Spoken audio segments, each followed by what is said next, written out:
And then offensively, one player had a decent weekend. That was Denard Span, who had the home run in the third game there, and made contact, solid contact. But everybody else really that's just a weekend to forget.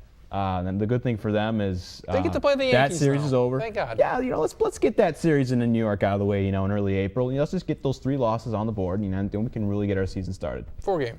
I'm going to go on record with agreeing Oh. with what Travis said, is that it doesn't really mean a whole lot as of right now. Because they don't There's a play. lot of season left. They don't play Toronto well at all. Home, Toronto, Canada, wherever the hell they play. Doesn't matter. Well, You're talking about their pitching. They might not even have half these guys 2 months from now. I think if they come out of this series 1-5, even 1-6. It's not 1-6. 1-6. They count 1-6, That's 2-5.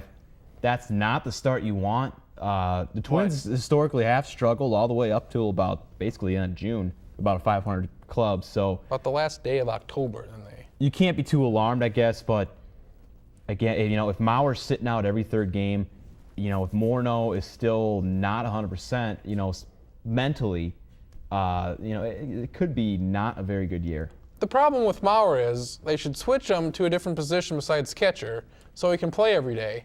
But that's never going to happen because you're not going to pay an outfielder or a third baseman that hits 10 home runs a year and bats 330, $20 million a year. Right, and you look at what Wilson Ramos did over with the Nationals. Had a pretty good weekend. I probably don't know, but you look, that could have been maybe the replacement. So now that Ramos is gone, that's pretty much not. That's really not an option right now, even though it probably should be. I'm with you on that with Mauer maybe switching positions. You Just a where guy to put him. You're saying Butera isn't the guy. You want to go on No. record now? on record saying Butera is You the want guy. to be that bold, do you? Oh, I'll say that every Well, day like of the week. Okay. the guys have mentioned, it is a very long season baseball. We've only just begun, so you really can't put too much stock in. But we've seen a few surprises through the first weekend. When we return to the Sports Lounge, Can I add something? yes, Just think of how long the season is. If you conceive a kid during the beginning of the season, it won't be born until the season's done with. all right. So That's how long the season is. When we return to the Sports Lounge, we will discuss women's Gestation. college basketball for a little bit. Is UConn not being in the women's title game good or bad for women's college basketball? We'll discuss that when we return. You're watching the Sports Lounge.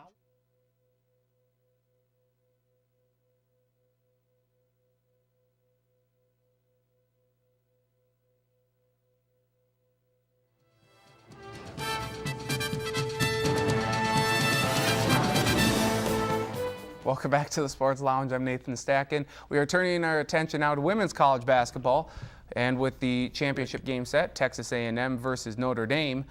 That, for some of you, has already happened yesterday. For those of you watching on Tuesday's show, Turn over now and say It's- the score, please. So confusing. it's about to start. So regardless, we don't know who's going to win the women's national championship game at the Notre time Well, of this I taping. do. I'm not going to tell, though. Okay, but UConn losing to Notre Dame and Stanford losing to Texas A&M. Is that good or bad for college basketball that we don't have one of those two programs in women's college basketball? It's just, poor Gino. Poor Gino Auriemma. I mean, what? Sarcasm. This is his running one. heavily I through think this you is his today. kind of his one last chance. I thought to really get that other championship. But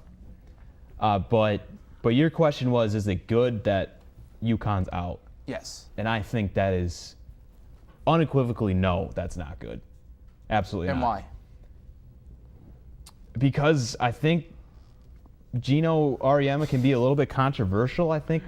And that draws the viewer He can in? say some kind of incendiary things about, well, nobody cares about women's basketball. Our cameraman's taking a nap in the back. It's really funny. On a table. On a table, sprawled Kind of out. looks like Joe Namath in the nylon. All right, back to All right. back.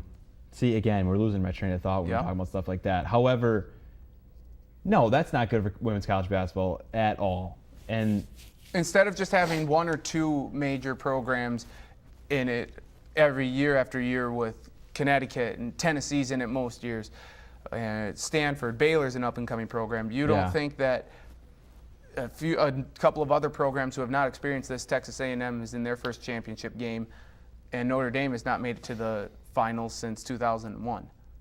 You don't think that's good? It's not. It really isn't. And as far as ratings, it's not. Now, maybe like taking some of the prestige away from the Tennessees and UConns, and I guess Stanford you could throw in that class too. Does that kind of maybe get some people to maybe think, hey, there's other good programs out there besides the UConn and Tennessee? But just from a women's college basketball standpoint, in terms of getting people to see their product as in general, no, it's not good at all. Right. And I think the ratings will reflect that. I agree. I mean, if they want ratings, they're going to have to find a way to know get what they should Tennessee do? and UConn in the title game. Then Which- they can get 3,000 people to watch it instead of 40. If the women want people to watch their games, they should get men to Careful. play. Okay? Oh. They Careful. should have men Careful. to anger a few people out there, Careful. the women college basketball fans. I don't like women's college basketball at all. I love watching our team play. Because they're And- entertaining. Yeah, because they're entertaining back. Oh, they And you weren't don't so want much. all of them to hate you, so you're going Yeah. to say that on camera. Isn't No, it but though- they weren't as good as fun to watch this year. This was the first year I thought the men were more exciting All right. than the women for Okay, obvious so, reasons. so Travis is lobbying for co-ed college basketball. Yes. Okay. In terms of UConn not being in, though, isn't it not like a double-edged sword? Because ratings necessarily, if Connecticut was in it, wouldn't I be good wanna- because people would just assume that Connecticut's going to destroy whoever they play. I wanna- So why watch?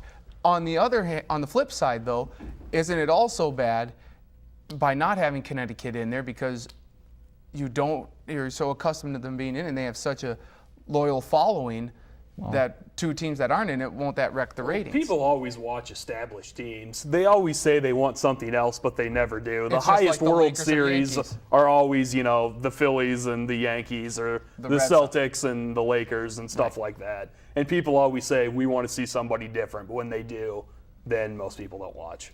All right. Well, I don't know what the ratings are anyway. I don't know if Connecticut bumps the number up or not in championship games. I mean, it doesn't really matter who plays. I'm not watching if it's Connecticut and Tennessee, I'm not watching. And if it's who cares against whatever the hell, I'm not watching anyway. fan. But I think I don't know if these casual fans These- care enough just to tune in because Connecticut's won a dozen of them and Tennessee's Yeah. won a dozen of but them. somebody's watching these games. Why would they wouldn't be on TV if people weren't watching? And I think clearly there has to be a fan base, a crowd that are watching these games. Now, Well, the NHL is on NBC. I mean, who watches it outside of Minnesota? Well, I mean, Detroit. comparing college to professional, but I think people are watching these games. I mean, they wouldn't be on if people didn't watch them. But the popularity is not nearly as much or Well, as yeah, high as no. the NCAA Well, men's you can't tournament. expect that, but you can expect something, and I think that's what they're getting at ESPN, and so. Well, because if ESPN didn't have it on their network, they would not talk about it as much as they do. They probably Just like the NHL. When it was on their network, they talked about it quite a little bit. Now it's not. You don't see it as much. Quite a little bit, huh? Quite a little bit. Quite a little bit. Well, Good quite a little analogy. bit of people Yeah. are watching women's basketball. And I would like to see the ratings of the women's game compared to, I think that'll an be NHL interesting to see. game or any other professional sports. I'm chain. sure I will quite a hand little. that figure to you on a post-it I'm tomorrow. sure quite a little bit of people you. are watching our show right now. And Yes. when we return to the What Sports are Lounge, our ratings? we will be Negative discussing 6. the Masters. We'll be previewing it. Well, Phil Mickelson, who won the Shell Houston Open last week, win another green jacket? No. Find out who thinks so next. You're watching the Sports Lounge.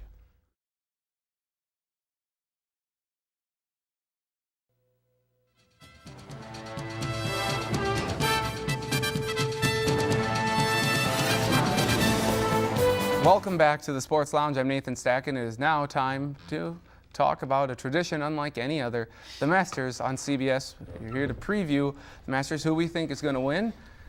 So, Travis, I'd like to begin with you. What are you looking for in this weekend's first major of the golf season? I read that there's like 6 players up for number 1 in the world, depending on the outcome of this Tiger's not tournament, one of them. which is a shame.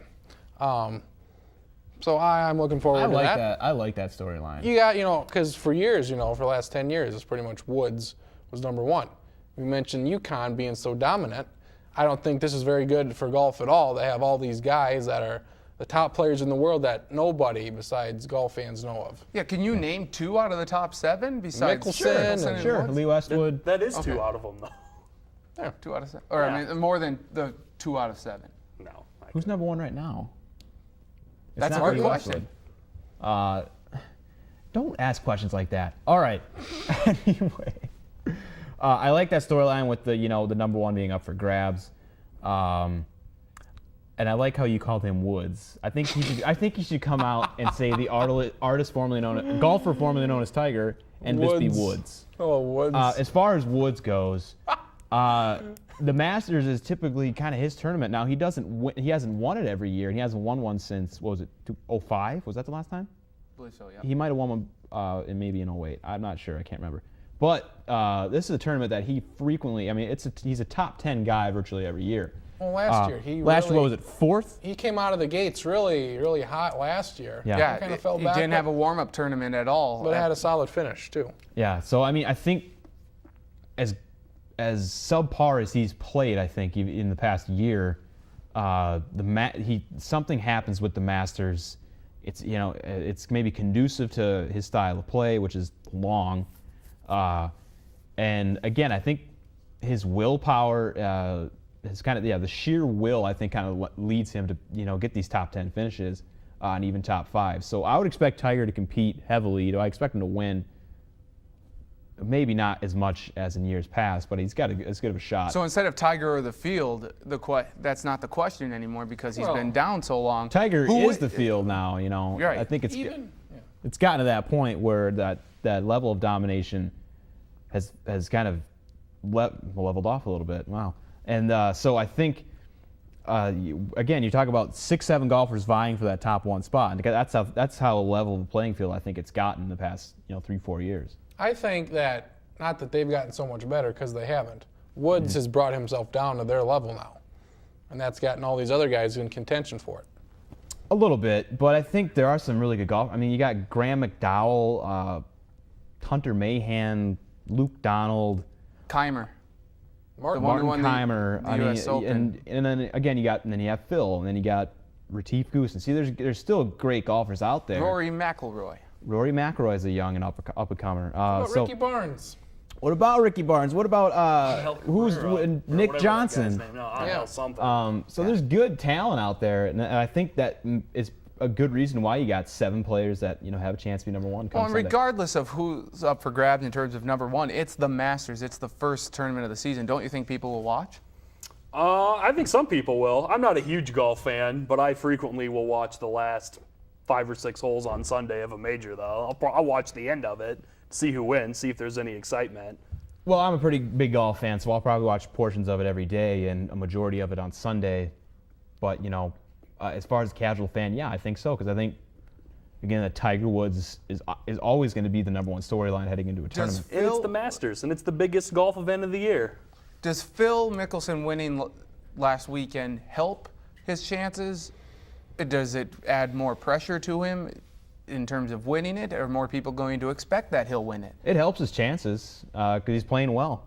I think it definitely should, because Phil was playing actually poorly for a decent amount of time. It was his first win since last year. Yeah, it was his first win in a Masters while, so it last shows he's turning the corner, and he should be feeling pretty confident. Obviously, his arthritis is kind of at bay right now. He's dealing with it well. And no family issues either with the health of his wife or even his health. And maybe this one will be for the family. Going back to Jim Nantz, that was the line he said when Phil won it last year. Lame. I know. So it's kind of funny with the whole Tiger Woods thing on at the same time. Maybe if Woods wins this one, it'll be for his family. It'll be for himself. Or for all of his other people that he frequents. Who do we have winning the Masters then? Hard to say. Oh, come on. Don't cop out. I'm going to go out on a limb. Tiger A Woods. year and a half ago or whatever, when Tom Watson almost won the British Open, Tom Watson wins the Masters this year at 60. All right. Breaks Nicklaus's record of being the oldest guy to win it at 45 or whatever. I'll go with Graham McDowell. That's probably a better guess. Yeah. I'll go with Tiger Woods because him winning this tournament rides on the fact of if we talk about this next week. Because if he doesn't win, we're not going to talk about it likely. But if he does, we sure as hell will. So I'm going to pick agree or Phil disagree. we're still going to talk about it next week, but not I as much doubt it. detail. I don't know really. I'm going to take Phil Mickelson. Well, yes, I think I will take Phil Mickelson, but watch out for Rory McIlroy. This youngster is really good on the links. He's an up-and-coming rising star in the game of golf. I think he can make a move. Well, he Watch might out already for be here, up and comer. I think he's He's And he's game. He's got to fine. win a major.